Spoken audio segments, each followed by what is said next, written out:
हम लोग श्रीमद् भागवतम के तीसरे स्कंद के 25वें अध्याय के पुनरावलोकन को देख रहे। दूसरा दिन इसके ऊपर हम लोगों ने बात करी थी। यहाँ पे माता देवहूति भगवान कपिल देव के सामने है और उनको कह रहे हैं कि मैंने आज आपको प्राप्त कर लिया है और आपकी कृपा से मैं इस दुष्पार अज्ञान के अंधकार को पार कर जाऊंगी।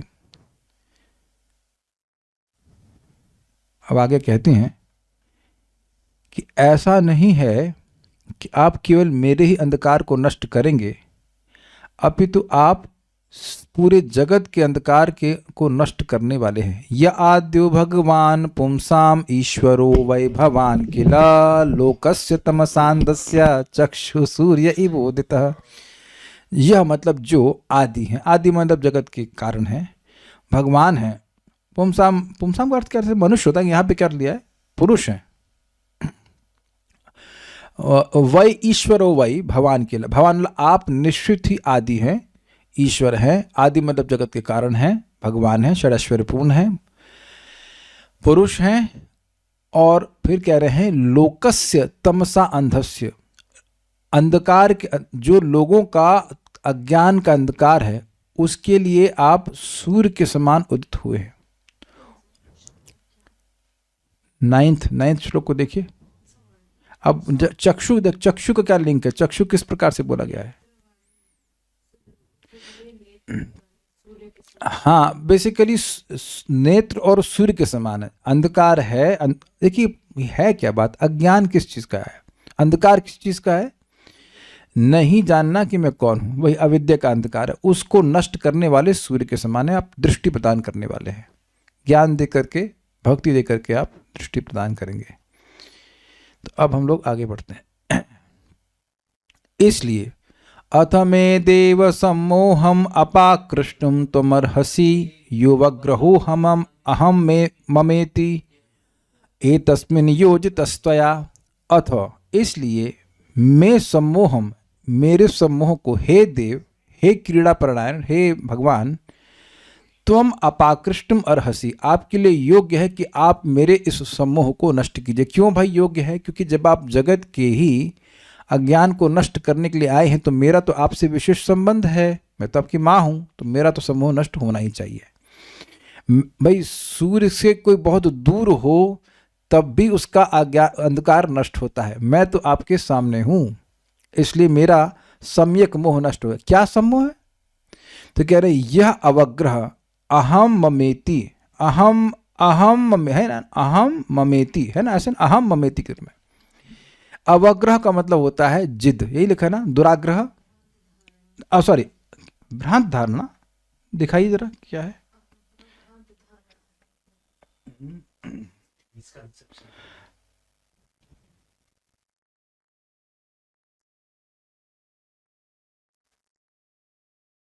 ठीक है,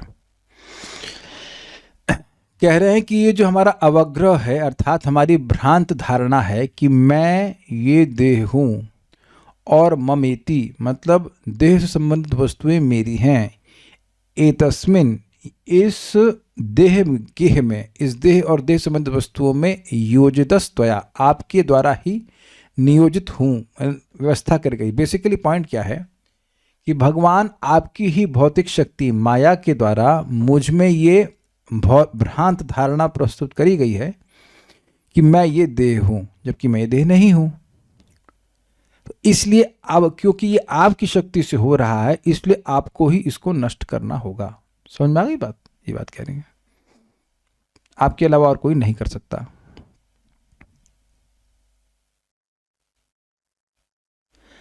अब यहां पर वह प्रश्न कर रही है, तम त्वागताहम शरणम शरण्यम स्वभृत्य संसार तरोह कुठारम जिज्ञासयाहम प्रकृति पुरुषस्य नमामि सद्धर्म विदाम वरिष्ठम। तम, उन आपको, तम त्वा गता अहम, उन आपको, आपकी मैं शरण में आई हूं। गता मतलब आ रही, आई हूं, जो कि अहम मतलब मैं आपकी शरण में आई हूं। आप कैसे हैं? तो कहते हैं शरण्य। शरण मतलब शरण लेने योग्य हैं। क्यों? स्वभृत्य संसार तरोह कुठारम। कुठार का मतलब होता है कुल्हाड़ी, स्वभृत्य का मतलब होता है अपने सेवक। तो अपने सेवकों के संसार तरु को, संसार वृक्ष को काटने वाली कुल्हाड़ी के समान आप हो। मतलब भगवान की शरण जो भक्त लेते हैं, भगवान उनके संसार की आसक्ति को काट देते हैं। ये अर्थ हुआ पहली लाइन का, इसलिए शरण में आई हूं। फिर कह रहे हैं जिज्ञास या अहम, मैं जिज्ञासा कर रही हूं। किस संबंध में? प्रकृति पुरुषस्य, प्रकृति और पुरुष के संबंध में। ये कौन सा चैप्टर है, श्लोक है? हरे कृष्ण। कौन सा चैप्टर है? तीसरा स्कंद का 25वां अध्याय पूरा किया था ना, उसी का रिवीजन चल रहा है। जो पहली बार आए हैं वो घबराए नहीं कि हम ऐसे नहीं पढ़ाते हैं। हो सकता है ये तो कुछ व्याख्या ही नहीं कर रहे हैं। हम आज ये व्याख्या दिवस नहीं है, आज ये रिवीजन दिवस चल रहा है। व्याख्या तो अब होगी 26वें अध्याय की, हम पूरा पढ़ा चुके हैं, उसको हल्का हल्का ब्रशअप कर रहे हैं। तो क्या जिज्ञासा कर रहे हैं? प्रकृति यानी भौतिक प्रकृति और पुरुष मतलब जीवात्मा का आपस में क्या संबंध है, इसके बारे में मैं जानना चाहती हूँ। नमामि सद्धर्म विदाम वरिष्ठम, काहे पूछ रही हैं? तो कहने की सद्धर्म, भगवत धर्म, भक्ति के को जानने वाले, विदाम मतलब जानने वाले, उनमें आप वरिष्ठ हैं। ऐसे मैं आपकी को नमस्कार कर रही हूँ, आपकी शरण ले रही हूँ, इसलिए आपसे पूछ रही हूँ। ठीक है। तो अब मैत्रेय मुनि कहते हैं, मैत्रेय उवाच इति स्वमातुर्निर्वद्यमीप्सितं निशम्य पुंसाम अपवर्गवर्धनम धियाभिनन्द्यात्मवतां सतां गतिर्बभाष ईशित स्मित शोभिताननः। मैत्रेय वाच अर्थात मैत्रेय मुनि ने कहा, इति स्वमातुर, इस प्रकार अपनी माता के, निर्वद्यम, निर्वद्य मतलब निर्वेद वचन, जो उनको पूरी तरह से जो वैराग्य हो गया था, वैसे इप्सितम, इप्सितम का मतलब क्या लिया गया है? इच्छा होता है ना, इच्छा, यानी कि जो वैराग्य की इच्छा से युक्त होकर के उन्हें वचन बोले थे, उसको निशम्य सुन करके, पुंसाम अपवर्ग वर्धनम, मनुष्यों के जो मोक्ष को वर्धन करने वाले जिज्ञासा है या इच्छा है बेसिकली, उसको धिया अभिनंद्य, अपनी बुद्धि के द्वारा, धिया मतलब बुद्धि के द्वारा अभिनंदन करके, मतलब भगवान ने अपनी बुद्धि के द्वारा उनकी बातों को बहुत मतलब से प्रसन्न हुए, अनुमोदन की, बहुत अच्छा बोल रही हैं। हाँ, थैंक यू, वही मतलब बोले नहीं थैंक यू, लेकिन मन में वह प्रसन्न हुए कि बहुत अच्छा बात पूछ रही हैं। आत्मवताम सताम गति, वह भगवान जो आत्म साक्षात्कार करने वालों की गति है, भक्तों की गति, सता मतलब भक्तों की गति है। बभाषा बोले, कैसे बोले? ईशित स्मित शोभितानन, आनंद का मतलब होता है मुख, तो ईशित मतलब होता है थोड़ी सी, थोड़ी सी मुस्कान से उनका मुख शोभित हो रहा था। किनका हो रहा था? कपिल देव का। वो कुछ बोले नहीं कि आप बस मन से अपनी बुद्धि के द्वारा प्रशंसा की, बहुत अच्छा प्रश्न कर रहे हैं। तो यहाँ देखिए, वह भगवान कपिल देव ये नहीं बोले कि आपने अच्छा प्रश्न किया है। कहीं कहीं भागवत में ये बोला भी गया है कि आपने बड़ा अच्छा प्रश्न किया, लेकिन वह बोले नहीं है, केवल बुद्धि के द्वारा उन्होंने प्रशंसा करी, मतलब मन में, मतलब मन में सोचे कि बहुत अच्छा प्रश्न माता जी कर रही हैं। श्री भगवान उवाच, देखिए अभी हम लोग रिवीजन कर रहे हैं, तो हम लोग कॉल एंड रिस्पॉन्स में श्लोक नहीं बोल रहे हैं, आप लोग मेरे साथ साथ बोलते हुए चलिए। योग आध्यात्मिक पुंसाम मतो निश्रेयसाय मे अत्यंतो उपरतिर्यत्र दुखस्य च सुखस्य च। श्री भगवान वाचा मतलब श्री भगवान ने कहा, पुंसाम आध्यात्मिक, मनुष्यों के लिए जो आध्यात्मिक योग है, भाई भक्ति योग है, मे मतः निश्रेयसाय, मेरे मत में वह परम कल्याण के लिए है। सी बात इजी है, पहला लाइन, यत्र, जिस आध्यात्मिक योग में, जिस भक्ति योग में, अत्यंत उपरति, मन की उपरति हो जाती है, पूरी तरह से उपरति हो जाती है, शांति हो जाती है, किसकी? दुखस्य च सुखस्य च, दुख और सुख दोनों की उपरति हो जाती है। उपरति मतलब शांत, रति नहीं बोल रहे हैं, उपरति बोल रहे हैं। दिख रहा है आप लोग को? ये अत्यंत प्लस उपरति हो जाएगा अत्यंतोपरति। श्लोक दिख रहा है? श्लोक में देखिए, अभी काट दीजिए, अभी तो क्लास दे रहा हूँ, या बोल दीजिए कि प्रोजेक्ट को बोल दीजिए क्लास दे रहा हूँ।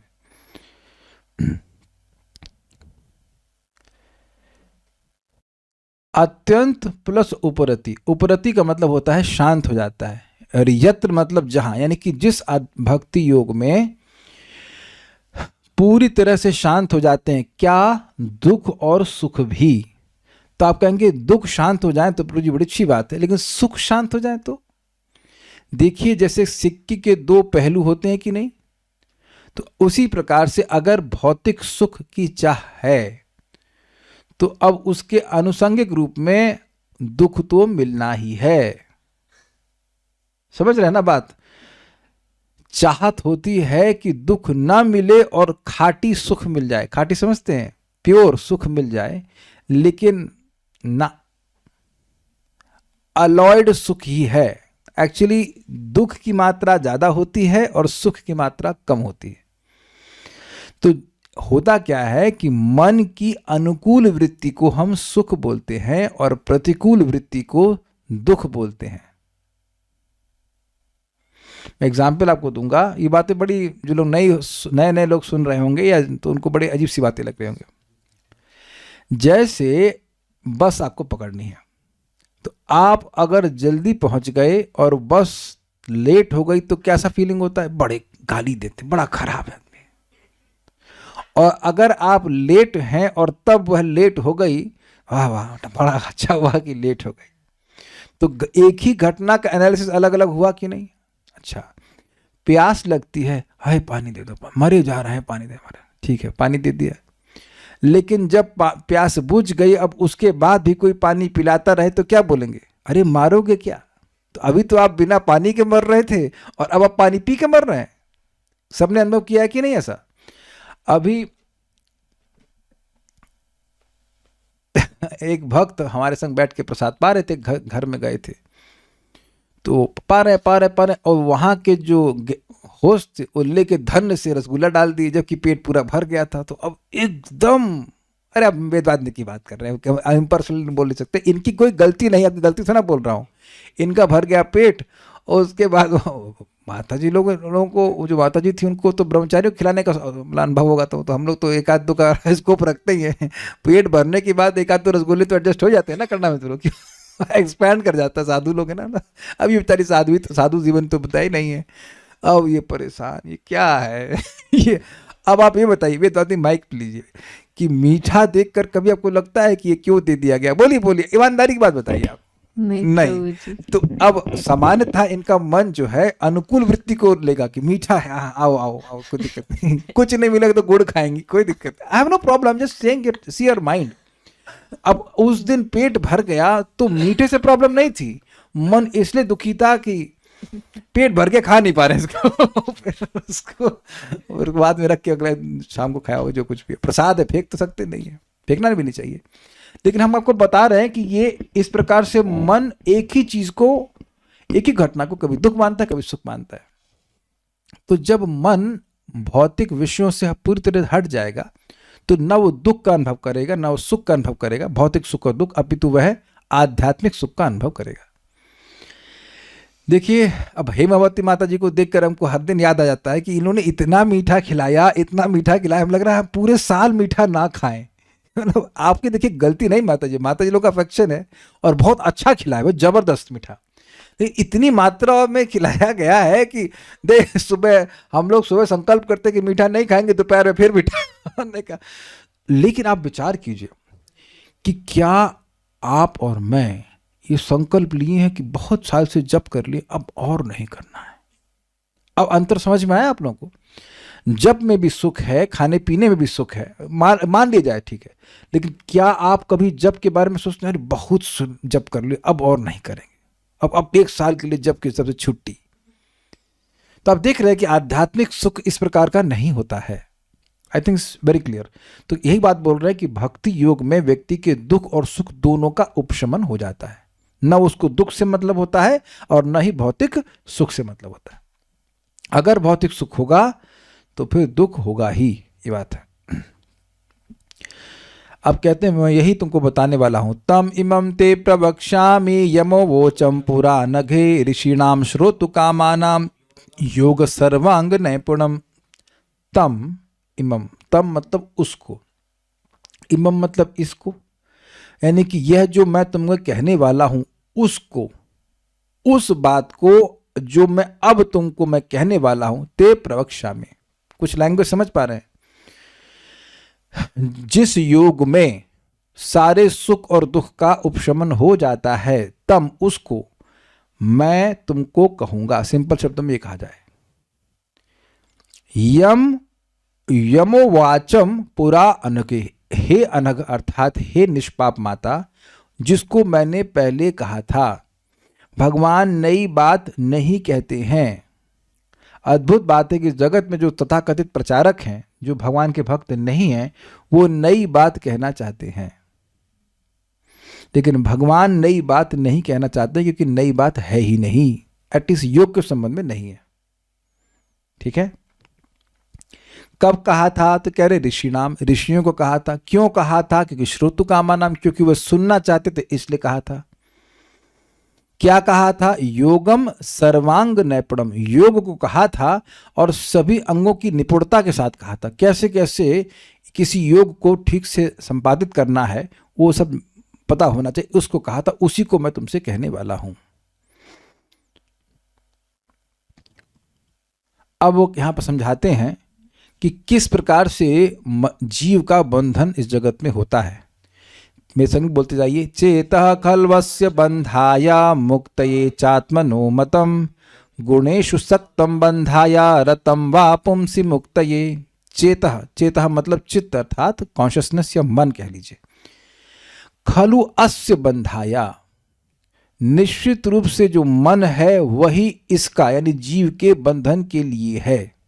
अगर सिंपल ट्रांसलेशन करें मतलब मनुष्य का मन ही उसके बंधन का कारण है। ये पहली लाइन का अर्थ हुआ। मुक्तये चात्मनोमतम, लेकिन मेरा मत है कि मुक्ति के लिए भी मन ही कारण है, ये अर्थ है ना। तो ऐसा कैसे एक ही वस्तु एक ही समय में बंधन और मुक्ति के कारण कैसे हो सकती है? तो कह रहे हैं गुणेषु सक्तम बंधाया, जब वह गुण में आसक्त होता है, भौतिक प्रकृति के गुणों में आसक्त होता है तो बंधन का कारण बनता है। देखिए, गुण में आसक्त होने का मतलब है गुणों के कार्यों में आसक्त होना। कार्य मतलब इफेक्ट। जैसे कि लाल मिर्च सतोगुण का कार्य होता है। कोई तो वोट दो, अरे कहीं नहीं नहीं कानपुर से वोट नहीं आ रहा। तो आप जानते हैं कि लाल मिर्च जो है वह रजोगुण का कार्य है, मांस आदि तमोगुण का कार्य है, प्याज लहसुन ये सब तमोगुण के कार्य हैं, और सेब है, पपीता, फल आदि जो है और इस तरह के फल ये सब सत्वगुण के हैं, दाल चावल ये सब सत्वगुण में है। Is it okay? मैं कल खाने के लिए बोल रहा हूँ, ऐसे स्थान भी हो जाएगा। आप देखो मेट्रो में जाएंगे तो सब रजोगुण में रहते हैं, शराब आदि जहाँ पे बेचा जाता है वो सब तमोगुण में रहते हैं। तो आप देख सकते हैं अलग अलग स्थान इस प्रकार के हैं। मंदिर तो भगवान का दिव्य स्थान है, वो अलग बात है। तो जो व्यक्ति का मन इन गुणों के कार्यों में होगा, फॉर एग्जाम्पल मान लीजिए कोई शराब में आसक्त है तो वह तमोगुण के इफेक्ट में आसक्त है, तो उसका मन बंधन का कारण होगा। इजी समझा गया? रतम वा पुंसी मुक्तये, पुंसी मतलब भगवान लिया गया है, देखिए फटाक से, हम परमात्मा। अथवा वा मतलब अथवा, यानी कि या अगर वह भगवान में रत है, भगवान में आसक्त है, तो वही मन मुक्ति का कारण है। भाई देखिए, आप लोग यहां पे आए हो तो एक मन में संकल्प आया था ना कि हम भागवत सुनेंगे। भागवत नहीं सुनेंगे ये संकल्प लेके कौन आया क्लास में? हाथ खड़ा करो। ये कैसा प्रश्न है भाई? यहां आए हैं तो भागवत सुनने का संकल्प लेके आए। संकल्प कहां होता है? आंख में कि नाक में? मन में। तो मन में संकल्प हुआ कि मैं भगवान की सेवा करूंगा, तो वो क्या हो गया? वही मन मुक्ति का कारण बन गया। और मन में संकल्प उदित हुआ कि मैं भगवान की सेवा नहीं करूंगा, तो वही मन बंधन का कारण बन गया। इसलिए देखिए, भक्तों को, भक्ति करते हुए साधकों को इस बात से जूझना होगा, देखना होगा कि यह मेरा मन है, मैं नहीं हूं। बहुत सुंदर तरह से भोजन प्रभु समझाते हैं। प्रोजेक्टर सब लोग समझते हैं प्रोजेक्टर क्या होता है? प्रोजेक्टर को कहीं धुआं उठ रहा, घना धुआं है, और उसके ऊपर कुछ इमेज उसकी प्रोजेक्ट की जाए, तो उसका दम क्या है, उसका अस्तित्व क्या है? इज इट, ये पहले उदाहरण समझ में आ रहा है? ऐसे ही आप देखिए, हम लोग जब जप करने बैठते हैं तो आपको बहुत सारी इमेजेस मन की दिखाई पड़ती कि नहीं? ये लोग कुछ समझ ही नहीं पा रहे हैं। आप लोग कुछ नहीं दिखता ना, और मैं पूछूं कि कहां है, तो वो वस्तु कहां है? बहुत जबरदस्त बात बोल रहा हूं आपको, जबकि बहुत काम आएगी। अगर मैं इससे पहले आगे बढ़ूंगा ही नहीं अगर आप समझ नहीं पाए तो। ये आप जब कर रहे हैं हरे कृष्ण, उतने में पहुंच गया वहां डॉक्टर साहब के या खाना बनाना, खिचड़ी बन गई, कोर्ट में खड़े हैं जो भी मन में आ रहा है कुछ, एनीथिंग कैन कम। लेकिन अगर आपको पूछा जाए क्या देख रहे हो, तो दिखा पाएंगे आप कुछ? तो यह है ना एक प्रकार से क्या, वही बात हुई ना कि धुएं के ऊपर कुछ इमेज प्रोजेक्ट की रही, उसका कुछ अस्तित्व है, कोई है, कुछ है वहां पे? कुछ भी नहीं ना। कहना बड़ा आसान है, लेकिन धीरे धीरे अभ्यास करना चाहिए कि ये जो इच्छाएं भगवत संबंधी नहीं है, वो मेरे मन से उपज रही हैं, और उस पर कार्य नहीं करने का अभ्यास करना चाहिए। धीरे धीरे प्रयास करना चाहिए। भक्ति तो कर ही रहे हैं, लेकिन देखिए कि भाई ये जो इच्छाएं आ रही हैं, ये क्या मैं हूं? जब भी हम भक्ति से इतर, भक्ति से अलग कुछ कार्य करते हैं, तो हम मन की बात तुरंत सुन लेते हैं। और आप आश्चर्य करोगे कि जब मन का एक बड़ा सुंदर स्वभाव है, सुंदर नहीं अजीब स्वभाव है, कि जिस चीज को दिखाता है वो ये दिखाता है कि सबसे इंपॉर्टेंट है, तुरंत ध्यान दो। और उसके बाद थोड़ी देर के बाद वो इमेज चली जाती है, फिर दूसरी बात को बोलता है, देखो ये बहुत इंपॉर्टेंट है, अब इस पे ध्यान दो। क्या सब लोग इस बात को समझ पा रहे हैं? जब करते समय हमें सुनने पे ध्यान देना चाहिए, लेकिन ना ये इंपॉर्टेंट है, वो इंपॉर्टेंट है, और हर चीज इंपॉर्टेंट है, और हर चीज मोस्ट इंपॉर्टेंट है। वो जॉब में उसने मेरे बारे में ऐसा कहा, वैसा कहा। जब में कहा कि जॉब में कहा, तो जॉब में कहा तो जॉब में देखो, जब में काहे देख रहे हो? कह दीजिए कि आपने आज तक ऐसा कभी नहीं किया, ये कल नहीं करने वाले हैं। ये इंपॉर्टेंट, वो इंपॉर्टेंट। और बाद में अगर पूछा जाए कि आप क्या सोच रहे थे, मान लीजिए आपने 5 to 7 जब किया, ठीक है, तो अगर पूछ लिया जाए कि आप 5:30 बजे क्या सोच रहे थे, कितने को याद रहेगा? इतना इंपॉर्टेंट चीज थी भाई आप ये बहुत बहुत बढ़िया बात है आपको अगर जब में पकड़ने, कि कुछ भी इंपॉर्टेंट मन के पास नहीं है, लेकिन वही भोकाल हो, क्या कहते हैं, व्यर्थ की भोकाली करना कि बहुत इंपॉर्टेंट है, देखो तुम जब बाद में करना या बाद में सुनना, देखो ये बात समझो, ये बात समझो, उसके बाद फिर कुछ सेकंड बाद फिर कुछ और बात समझो, कुछ और बात समझो, और आप 2 घंटे के बाद देखिए कुछ नहीं। इसीलिए तो भक्तों के पीछे लगा पड़ा हूं कि सुबह उठिए, सुबह मन थोड़ा शांत रहता है, हम लोग ध्यान पूर्वक जब कर पाते हैं, है कि नहीं? कोई आइडिया आते ही नहीं है, पूरा संसार सो रहा है, किसको अपना आइडिया सुनाएंगे? तो खैर, हम बात कर रहे थे इस बात पे कि किस प्रकार से मन फंसाता है जीवात्मा को, तो उसके संकल्प विकल्प का उपयोग करना चाहिए भगवत सेवा के संबंध में। कैसे हम वैष्णव की सेवा कर सकते हैं? बड़ा देखिए, केवल माइंड को नेग्लेक्ट करने की बात नहीं होती, माइंड को कुछ इंगेजमेंट भी देना होता है। भक्तों की हम सेवा कैसे कर सकें, उन्हें कैसे सुखी कर सकें, प्रचार कैसे कर सकें, जप कैसे अच्छे कर सकें, भागवत कैसे पढ़ सकें, उन सब में मन को लगाना चाहिए। तो पॉजिटिव संकल्प लगेगा, और विकल्प मतलब मैं ये काम नहीं करूंगा, तो कुछ गलत भावना आए तो उसको काटने का प्रयास करना चाहिए। We have to fight it out also. और जैसे जैसे आप जब करते जाएंगे तो धीरे धीरे करके ये भावनाएं आप समझ जाएंगे, ये चीटिंग है, इसमें कुछ है नहीं, मतलब मन जो बोल रहा है उसकी बात नहीं सुनने का।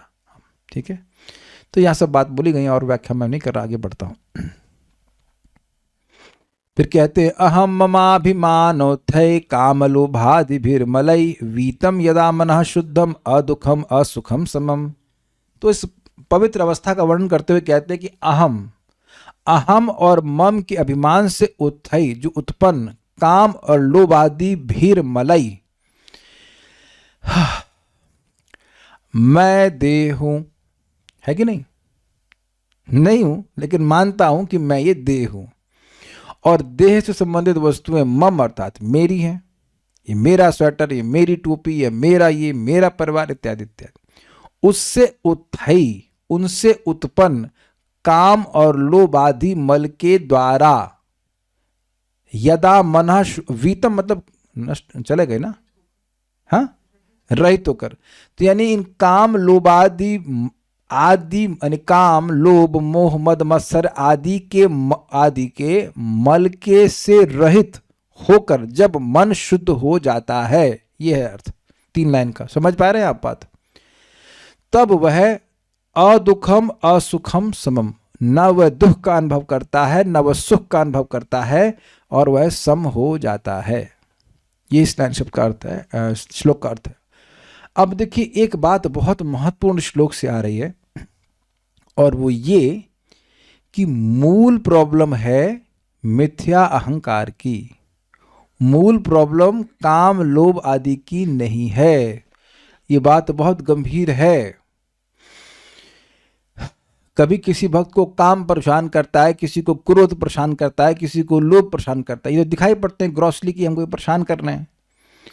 लेकिन मूल बात ये है कि मिथ्या अहंकार है, इस कारण से ये सब हैं।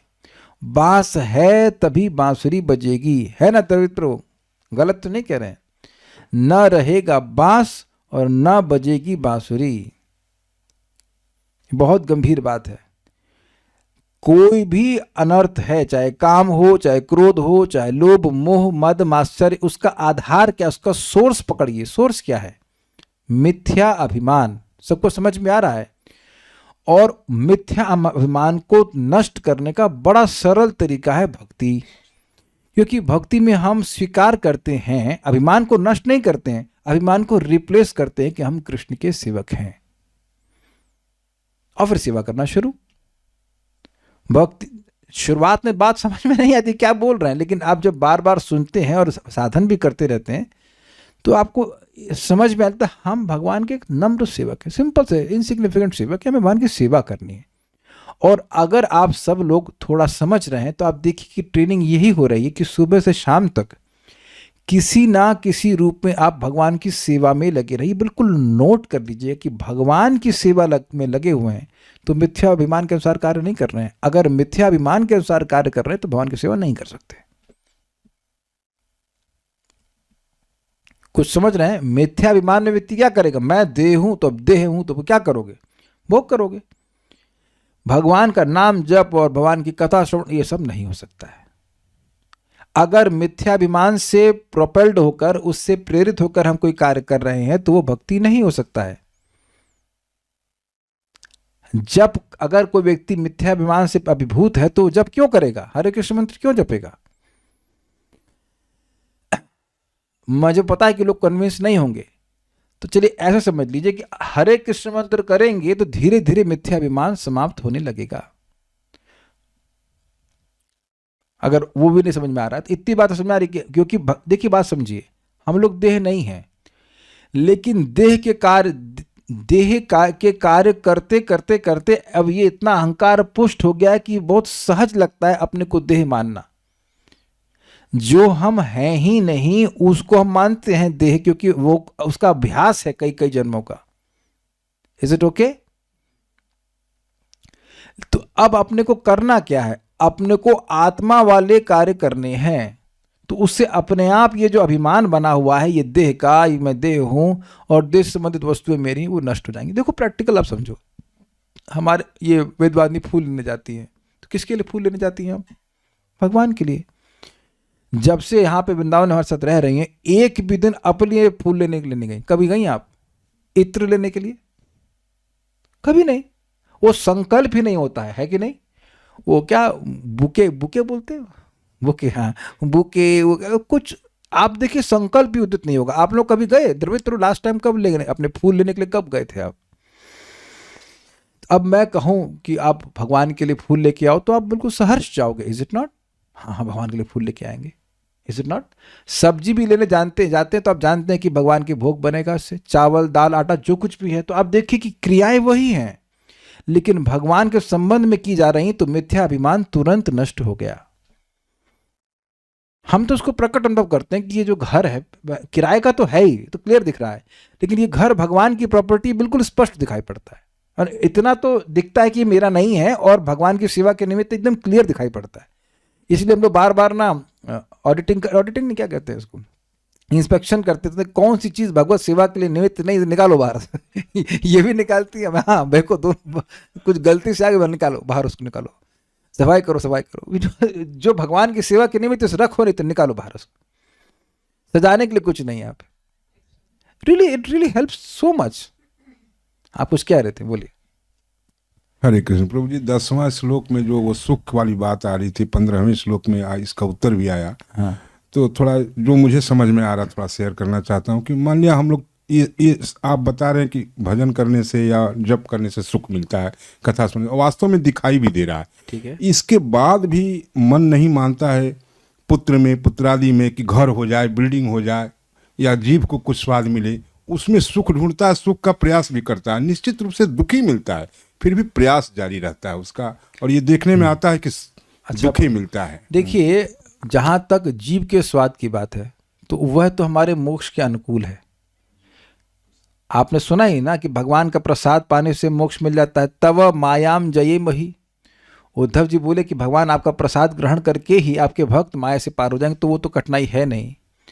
और देखिए, पुत्र है, पत्नी है, उनसे अफेक्शन होना गलत नहीं है, वो है, स्वाभाविक सी बात है, लेकिन प्रयास करना चाहिए। जब आप किसी से प्रेम करते हो तो उसको अच्छी वस्तु देंगे कि नहीं, तो प्रयास करना चाहिए कि अगर चलो भक्ति भी ना कर सके, कम से कम प्रसाद पालें, घर हो जाए। देखिए, घर हो जाए, अब डिपेंड करता है कि आप, मैं बहुत व्याख्या नहीं करूंगा, रिवीजन की क्लास है, लेकिन विचार करना चाहिए कि हम तो आज तक अपने घर में जिंदगी में कभी नहीं रहे। कितने लोग यहाँ अपने घर में रह रहे हैं? Please raise hands. नहीं, not philosophical wise, legal wise कितने लोग अपने घर पे रह रहे हैं? ईश्वरी कमला देवी माता जी, अभी देखो मजाक करता हूँ, सत्य प्रकाश प्रभु, ठीक है। अच्छा, ये बताइए कि कितने लोग उस घर में रह रहे हैं जो उनके नाम पर है? अरे मुझे जब याद हो गया किन ने हाथ खड़ा किया, मजाक बनाता हूँ। शीतल माता जी जिस घर में रह रही हैं वो आपके नाम पर है? नहीं है। सत्य प्रकाश प्रभु अपने नाम जो घर उस पर रह रहे हैं ना। हमारे संतोष कृष्ण प्रभु तो एक आध दो लोगों के नाम पर उनका घर होगा, लेकिन प्रायः लोग जो कह रहे हैं कि हम अपने घर में रह रहे हैं, वो अपने ससुर के घर में रह रहे होंगे, या नहीं बाप के घर में रह रहे होंगे, ऐसे रह रहे हैं। तो घर तो आपका भी नहीं है ना घर तो आप भी कभी भी निकाला जा सकता है, निकाला नहीं जा रहा है अलग बात है, लेकिन आप विश्वास पे चल रहे हो कि नहीं चल रहे हो? सबके भाग्य में है प्रभु जी। मैंने एग्जाम्पल दिया ना, एक भक्त ने 4 करोड़ का मकान लिया, अब ट्रांसफर खुद ही करा लिया, बॉम्बे में रह रहे किराए के मकान में रहेंगे, मतलब हद है। ये भाग्य लिखा, मतलब माथे पे लिखा हुआ है। और माता जी उनकी फुटबॉल खेलनी है, उसका फुटबॉल मतलब इतिहास से वहां दौड़ो, वहां से दौड़ो। भक्ति करके आपको ये प्रैक्टिकल रियलाइजेशन हो जाएगा कि मैं इस जगत में कहीं भी सुखी नहीं रह सकता। अगर मैं सुखी रह सकता हूं तो केवल तब जब मैं भक्ति करता हूं, otherwise I am not happy in any situation. मैंने एग्जाम्पल अभी कल भी तो बता रहा था आप लोगों को, कैसे वो 4 करोड़ के घर में गए तो वहां भी हर रूम में वही ठंडक है गलाने वाली जो यहाँ पे है, बस थोड़ा वस्तुएं सुंदर रख दी गई हैं। सुंदर रखने से क्या मतलब है, रह तो रेफ्रिजरेटर में ही रहो ना, ठंड तो लग रही है ना, गर्मी होगी तब भी। तो देखिए, इसमें कोई और तरीका नहीं है। नाम जप किया जाए, भगवान की बात सुनी जाए, भगवान का प्रसाद खाया जाए, धीरे धीरे करके ज्ञान खुद अर्जित हो जाएगा। आपको मैं दे नहीं सकता, आप मुझे नहीं दे सकते, कोई किसी को कुछ नहीं दे सकता। हृदय शुद्ध होगा तो अपने आप दिखने लगता है कि जगत में हम सुखी नहीं हो सकते हैं। ये सिंपल सी बात है। मैंने बताया ना आपको, 10 लाख रुपया है तो उससे कितना खा लेंगे आप? आपको मेरा कोई भी व्यक्ति, तो कोई कहेगा मैंने 20 करोड़ कमाए हैं, तो उसमें से खाओगे कितना? कमाया तो है तुमने, लेकिन तुम इस जीवन में खा भी नहीं पाओगे, तो कमाए किस लिए? तो एनीवेज बहुत सारी व्याख्या हो जाएगी, मूल बात जो हमें समझने की है कि हमारे सारे दुखों का कारण क्या है? मिथ्या अभिमान। और जब इस मिथ्याभिमान से उत्पन्न जो काम लोभ आदि जो मल है उससे मन शुद्ध हो जाता है तो वह अदुखम, वह दुख को प्राप्त नहीं होता, उसकी प्रतिकूल वृत्ति समाप्त हो जाती है, और असुखम, उसकी अनुकूल वृत्ति समाप्त हो जाती है कि हाय बड़ा अच्छा रसगुल्ला मिला, हाय ये सब खत्म हो जाता है। इस बात को थोड़ा समझिएगा, परम पूज्य भक्ति विज्ञान महाराज बहुत सुंदर बात बोल रहे थे, इसको कैच कीजिए। हम लोग सुनते हैं कि हम देह नहीं, हम आत्मा है, तो हम ये कैसे अनुभव करें कि हम आत्मा के रूप में अपने को अनुभव कर पा रहे हैं? वो श्लोक में लिखा है, मैं समझाता हूं आपको। भाई आत्मा के रूप में जब अनुभव करेंगे तो मन समता को प्राप्त हो जाएगा। मतलब अच्छा भोजन मिला, ठीक है, ठाकुर जी की कृपा है, सम रहे। थोड़ा खराब भोजन मिला, नहीं अच्छा मिला, तो अब ये नहीं कि उसी का कीर्तन, उसी का क्लास रिकॉर्डिंग करके अब यूट्यूब पे डाल दी, मतलब ये बड़ा खराब मिला वो, अरे भाई तुम आज भगवान ने व्यवस्था करी थी कि ऐसा हो, ऐसे ही मिलना था आपको। Is that sinking? मतलब इंद्रिय तृप्ति तो कुछ, इंद्रिय तृप्ति, इंद्रियों को एंगेजमेंट तो देना ही पड़ेगा खाने के लिए पीने के लिए, लेकिन उससे क्या बोलूंगा मैं, निर्वेद हो जाना, उसमें बहुत एक्साइटेड नहीं होना, अगर ये सहज रूप से हो रहा है तो आप समझिए कि अब आत्मा के स्तर पर आप जा रहे हो। क्या सब लोग समझ गए या कोई बच गया समझने के लिए, या किसी को समझ में नहीं आया मैंने क्या कहा? सामान्यतः जैसे देखिए मैं प्रैक्टिकल एग्जाम्पल बता रहा हूँ, मैंने अपने बड़ा अच्छा लगा हमको देख कर कि हम वो 4 करोड़ के बंगले में गए, एक दिन रुके, बड़ा अच्छा लगा। अच्छा लगा मतलब जब करने के लिए अच्छे से मिला, सब कुछ अच्छा हो गया, चैंटिंग वैंटिंग हो गया, प्रसाद मिल गया। फिर हम सुमित प्रभु के घर में गए, तो सिंपल सा घर था, गद्दा था, वहाँ पे बेड वेड भी नहीं था, हमारी भक्ति के लिए सब कुछ बढ़िया था, फर्स्ट क्लास, वाईफाई सब कुछ था, हम जब क्लास भी दे पा रहे थे, जब भी कर पाए थे, I was same as happy. मैं ये बोलना चाह रहा हूँ आपको। इनका किराया बहुत ज़्यादा है, 4000 रुपीज़ पर मंथ है ना, तो फिगर अच्छा है, कंपेरेबल है। 4000 एंड 4 करोड़ कितने फैक्ट का फैक्टर हो गया? 100 का 100 समथिंग, 100 या 1000 जो भी हुआ। तो 1000 गुना महंगे रूम में रुके या घर में रुके और 1000 लेस घर में रुके, दोनों जगह मैं बराबर रूप से संतुष्ट था, क्योंकि मुझे हरे कृष्ण मंत्र जब करने को मिल रहा था और कथा करने को मिल रही थी। हमने कहा भाई ये तो बहुत बढ़िया बात हुई। मैं अपनी गुणगान नहीं कर रहा हूं, ये भक्ति की वजह से हो रहा है। आप सभी लोग, मैं समझता हूं, इस बात को समझ रहे होंगे कि भाई भक्ति करने को मिल रहा है तो वो रूम ठीक है। अब बहुत बड़ा मान लीजिए आपको महल में हम डाल दें और ना इंटरनेट नहीं, कुछ नहीं, आप कथा नहीं सुन सकते, तो फिर बड़ा बड़ा खल जाएगा। क्या करेंगे भाई, भक्तों की संगत नहीं, कुछ नहीं। आप देखिए कि धीरे धीरे करके भक्ति से सुख व्यक्ति डिराइव करने लगता है। वो बाहर मतलब फ्लावर पॉट पड़ा है कि नहीं, वो हजारों रुपए का बाथरूम में नल लगा है कि नहीं, उससे कोई मतलब नहीं। बल्कि सही बताओ तो मैं थोड़ा खिन्न हो जाता हूँ, आजकल बाथरूम में लोग इतने कॉम्प्लिकेटेड नल लगाते हैं, समझ में नहीं आता कि कुछ ऑन कैसे करें। 2-3 मिनट उसमें खराब हो जाता है। प्लास्टिक का नल है, बढ़िया, कौन जाके देख रहा है कि प्लास्टिक का है? स्नान करो, निकलो, खत्म कहानी। जंग लगे अलग बात है, लेकिन just finish the business. People are wasting their money, is it not? तो पॉइंट ये है कि जब मन भक्ति के सुख से सुखी होने लगता है तो इस सब चीजों को इग्नोर कर देता है, ये बात है। देखिए भक्ति जो कर रहे तो कुछ पूरी तरह से, कुछ तो अंश आपको अनुभव होने लगेगा। पूरी तरह ठीक नहीं, 10-20% ठीक हो रहे हैं तो उससे श्रद्धा बनती है ना। मैं समझता हूं कि हर भक्त मेरी बात पे वोट देगा कि अगर आपको 2 टाइम प्रसाद मिल जाए, स्वस्थ जीवन में शरीर रहे और आप जब कर सके, क्लास सुन सके, तो आप सुखी है। कोई अगर इसमें है तो जरा वोट दे हमको। 1 वोट मिला है, बाकी कोई नहीं दे रहा है। अगले कह रहे हम नहीं दे रहे vote. Okay, I hope you are getting some understanding this. नहीं, शरीर ठीक रहे, अपना प्रसाद मिल जाए, नाम जप करने को मिले, कथा से हैप्पी। अब घर बहुत सुंदर है, नहीं है, उधर ध्यान अपने आप अनमनस्क हो जाता है। तो जो भगवान बोल रहे हैं, धीरे धीरे करके वो गुण आने लगता है, ठीक है। तब फायदा क्या होगा? तो कहते हैं कि भगवान का दर्शन होगा। तदा पुरुष आत्मानं केवलम प्रकृति परम निरंतरम स्वयं ज्योति अणिमानम अखंडितम।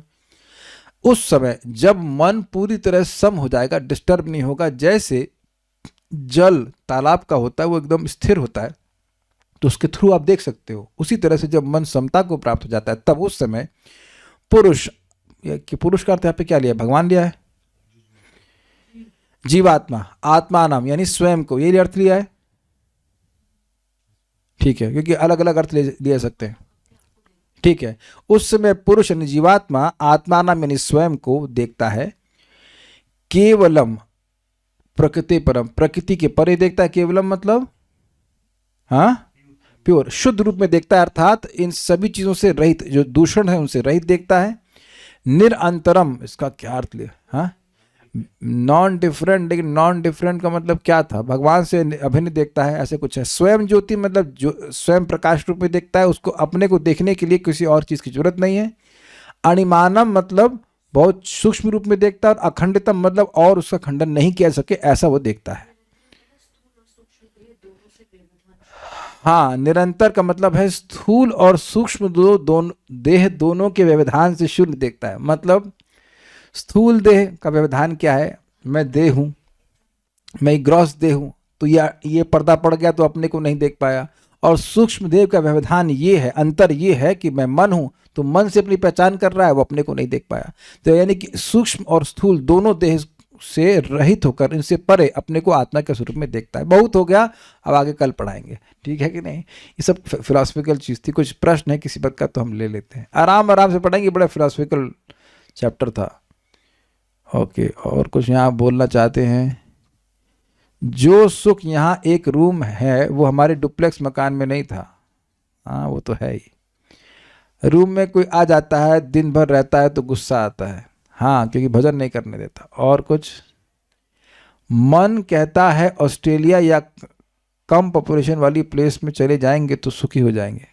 अच्छा देखिए, एक आपको हम अपना अनुभव बता रहे हैं। मैं 15 दिन के लिए बाली गया था, 15वें दिन में एकदम मैं मतलब परेशान हो गया था।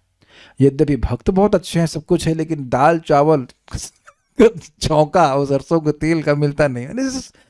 आपको लग रहा है, लेकिन कल्चर शॉक बहुत ज़बरदस्त होता है। पता नहीं लोग, भारत के लोग कैसे ऑस्ट्रेलिया में रहते हैं। हम लोग बड़े मज़ेदार हैं। आप किसी के पास जाओ, ट्रेन में बैठो, पूरी कहानी बता देगा आपको अपनी, मेरे बच्चा ये है, मेरा ये है और कितना खोल जाते हैं भारतीय लोग। लेकिन वहाँ लोग बड़े रिजर्व रहते हैं। बाली में तो फिर भी इंडियन कल्चर है, फिर भी लैंग्वेज का बहुत बड़ा बैरियर है। वो इंग्लिश ही समझ पाते हैं, अगर समझ पाते नहीं तो नहीं समझ पाते हिंदी। भारतीय लोग ऐसे अकेले जाकर रहेंगे तो कभी नहीं। We are not born on ivory tower, हमें इंटरेक्शन चाहिए होता है, स्पेशली हम लोग को तो चाहिए होता है। ओके, तो और कोई प्रश्न है नहीं। सत्य प्रकाश का प्रश्न है, 1 मिनट रो, I will first stop this and then I take your question.